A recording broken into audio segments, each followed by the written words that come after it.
আমরা যেগুলো নিয়ে আজকে আলোচনা করব সেটা হচ্ছে ওয়ার্নিং সাইন অফ প্রেগনেন্সি। প্রেগনেন্সির কি কি ডেঞ্জার সাইন রয়েছে বা ওয়ার্নিং সাইন রয়েছে।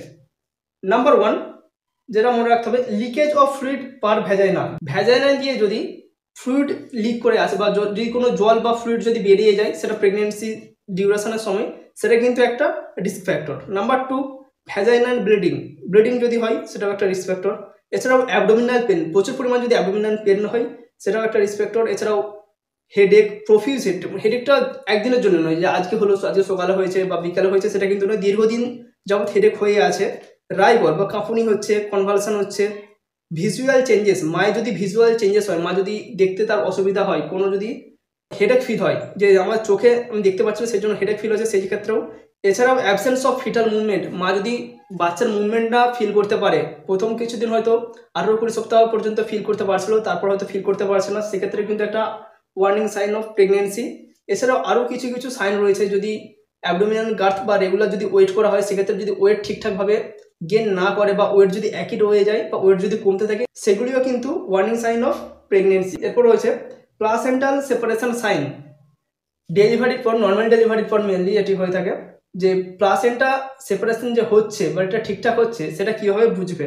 তার মধ্যে 3টি মেন পয়েন্ট রয়েছে। একটা হচ্ছে তুমি যখন প্লাসেন্টাটা বের করছো, লেন্থেনিং অফ কর্ড, যখন প্লাসেন্টার কর্ড ধরে টানছো তখন কিন্তু কর্ডটা আস্তে আস্তে বাড়তে থাকবে।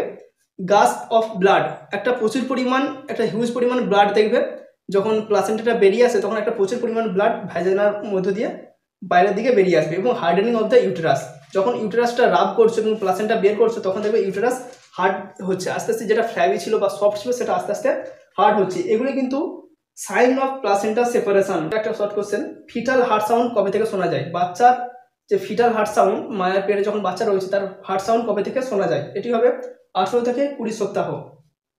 পরের question, positive sign of pregnancy. প্রেগনেন্সির কি কি পজিটিভ সাইন রয়েছে বা কোন কোন সাইনগুলো থাকলে আমরা বলবো হ্যাঁ প্রেগনেন্ট শিওর।